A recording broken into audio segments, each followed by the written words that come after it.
Halo guys, Assalamualaikum warahmatullahi wabarakatuh.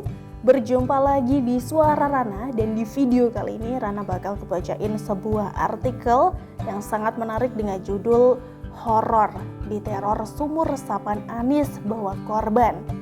Artikel dari Anto Cahaya. Permasalahan sumur resapan program unggulan Anies Baswedan di DKI Jakarta ini kian timbulkan masalah di sana-sini guys. Maksud dan tujuan sumber resapan ini faktanya tidak sesuai ya dengan harapan seperti yang Anies sampaikan di hadapan warga Jakarta ketika kampanye dulu.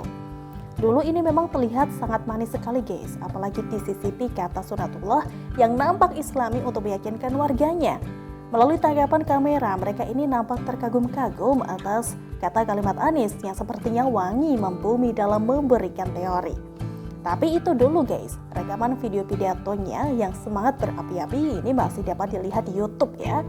Terlihat dengan sadis dan sinis, Anies ini menyentil cara Jokowi dan terutama Ahok sebagai lawannya di Pilgub DKI Jakarta 2017 saat itu dalam mengatasi banjir. Seolah cara Anies ini yang paling epik dan warga harus memilihnya. Sebetulnya sumber resapan ini bukan era Anies Baswedan saja guys. Di era Jokowi pun juga sudah ada. Hanya saja cara eksekusi Anies dan Jokowi berbeda, seperti bumi dan langit guys. Mengapa sumber resapan era Gubernur Jokowi waktu itu ini tidak bermasalah dan juga terbilang sukses ya mengurangi dampak genangan banjir? Iya guys, dulu Jokowi membuat sumber resapan di kawasan hijau yang memang paling pas dan tepat untuk dibuat. Bahkan kedalamannya ini mencapai 60 meter. Jokowi bukan tipikal seorang pemimpin yang bosi, hanya duduk di belakang meja dan cukup menerima laporan dari anak buah. Tidak, Jokowi bukan tipe seperti itu guys. Ia akan ikut terjun dan mengawasi setiap proyek yang telah ia canangkan. Itu tergambar jelas sampai detik ini ketika Jokowi menjadi seorang presiden. Bersama salah satu menteri terbaiknya yaitu Basuki Hadimulyono sebagai Menteri PUPR, Presiden kerap meninjau proyek-proyek yang sedang dibangun sampai akhirnya diresmikan. Perhatikan, ia sangat mengawal proyek tersebut guys. Bahkan tak segan kadang presiden pun juga berpanas-panasan, berhujan-hujanan, nyemplung ke sawah, ke ladang, ke laut, bahkan jongkok bersama Menteri PUPR untuk sekedar mengecek kualitas infrastruktur yang sudah dikerjakan. Jarang loh guys pemimpin yang mau seperti ini, apalagi seorang presiden ya, yang notabene seorang nomor 1 di republik ini. Ya karena memang wataknya Presiden Jokowi demikian ya. Nah sekarang mari perhatikan, dulu awal-awal Presiden Jokowi sering dikatakan pencitraan, dan sekarang bagaimana? Yang mengatakan pencitraan rupanya capek sendiri kan, kalah dengan fakta. Mereka terdiam dan tidak bisa berbuat apa-apa, biasanya hanya nyinyir saja. Selama ini Presiden tidak peduli, yang penting kerja, kerja dan kerja. Kepemimpinan rakyatnya pun juga jauh lebih utama daripada memikirkan para pembantunya. Lantas bagaimana dengan Anies Baswedan? Jika dibandingkan dengan Jokowi, ini bagaikan antara bumi dan langit guys. Anies Baswedan ini hanya pandai memoles dan ngeles. Ia bukan seorang eksekutor, tapi seorang konseptor. Tapi faktanya konseptor yang buruk.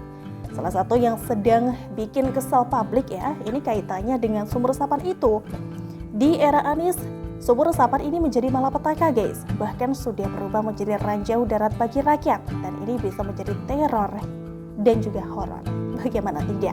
Sumber resapan Anies ini bukan dibangun di kawasan hijau seperti Jokowi, tapi era Anies ini malah sebagian besar dibangun di trotoar dan juga bahu jalan. Akibatnya jalan menjadi pecah-pecah ya guys usai dibahas sumber resapan. Selain itu kebanyakan antara penutup sumber resapan dan juga aspal ini tidak rata, sehingga banyak pengguna jalan yang lebih memilih menghindarinya. Jalan yang rusak akibat sumber resapan pun juga kemudian ditutup kembali dengan cara diaspal di atasnya, lalu kembali dilubangi guys. Jadinya ya gali lubang tutup lubang berulang kali ya. Akhirnya menjadi meme di sudut-sudut ruang maya.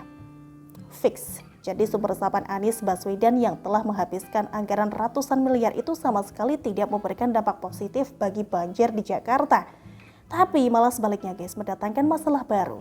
Jauh dari kata kalimat Anies yang mengatakan, saya biasa menyelesaikan masalah, bukan umbar masalah. Lah ini sumber resapan Anies timbulkan masalah dan umbar masalah kan?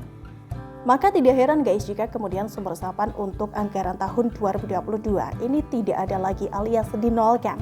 Ya semestinya memang demikian ya, DPRD DKI Jakarta bukan sekelompok keledai yang mau jatuh ke lubang yang sama, bukan? Sumber resapan Anies Baswedan ini bisa dikatakan hanya buang-buang duit rakyat. Satu sisi jadi bom waktu dan juga mencelakai warga ibu kota Jakarta. Akhirnya terbukti guys, diberitakan sumber resapan di kawasan Taman Bona Indah Lebak Bulus, Jakarta Selatan ini jebol dilewati mobil. Apakah harus menunggu korban yang lebih parah lagi? Via Twitter pada Rabu 8 Desember 2021, seorang warga bernama Arnold Mamesah ini melaporkan peristiwa ini ke pemerintah kota Jakarta Selatan, Dinas Sumber Daya Air Jakarta hingga ke Gubernur Anies Baswedan. Lapisan atas sumur resapan itu jebol guys, dan terlihat tiang beton juga luluh lantak ambles ke bawah ya. Arnold Mamesah menyebut ini sebagai tragedi. Kejadian di atas ini jelas memalukan guys, menandakan jika pekerjaan sumber resapan Anies Baswedan hanya asal-asalan, tidak melalui kajian terlebih dahulu. Itu baru mobil pribadi, bagaimana jika kendaraan yang jauh lebih berat coba? Seharusnya Anies Baswedan rajin ya, turun ke jalan melakukan pengecekan, fokus benahi Jakarta dengan kesungguhan. Jangan hanya pamer ini itu, mengejar panggung saja di ruang-ruang tertutup dengan sorotan lampu yang gemerlap. Soal di atas, ini bukan masalah kecil guys, itu masalah besar yang harus segera dievaluasi secara total. Jika tidak, dalam waktu dekat ini akan terjadi kembali tentu saja. Apakah harus menunggu dulu ada korban nyawa? Pada akhirnya Pemprov DKI Jakarta hanya pandai menghamburkan uang rakyat saja. Silakannya guys, DPRD DKI Jakarta yang semestinya memelototi eksekutifnya, sepertinya malah lemah ya dikungkung oleh kepentingan politik. Untuk sebuah proyek yang tidak seberapa saja, banyak timbulkan keruwetan yang tiada kira. Sampai pusing rakyat Indonesia membaca, melihat, dan juga menonton mirip badut. Tidak terbayangkan bagaimana jika ngurusi atau diberi tanggung jawab mega proyek yang bertaraf nasional guys. Jika untuk perkara kecil saja tidak mampu dikerjakan dengan baik, bagaimana jika diberi tanggung jawab yang jauh lebih besar? Jadi harus menjadi perhatian rakyat Indonesia seluruhnya ya. Dan rasanya sudah sangat sering semesta seperti sedang memberikan tanda murni tanpa rekayasa. Kita akan menunggu apa solusi Anies Baswedan soal sumber resapan yang timbulkan kontroversi ini guys. Apakah akan tetap mengkambing hitamkan pelaksana proyek seperti yang kerap kita baca selama ini? Dan jangan harap warga DKI Jakarta akan mendengar dari mulut Anies Baswedan sendiri permohonan maaf atas ketidaknyamanan yang ia telah ciptakan ini. Anies Baswedan bukan Gibran Raka Buming Raka ya guys, putra sulung dari Pak Jokowi, wali kota Surakarta itu, atau seorang Ganjar Pranowo yang mau berjiwa besar dan merendahkan hatinya memohon maaf jika terjadi permasalahan di wilayahnya. Bagaimana menurut Anda? Demikian salam dari Anto Cahaya. Langsung tulis pendapat kalian di kolom komentar guys. Terima kasih sudah nonton Suara Rana kali ini. Kita ketemu lagi besok. Bye-bye. Wassalamualaikum warahmatullahi wabarakatuh.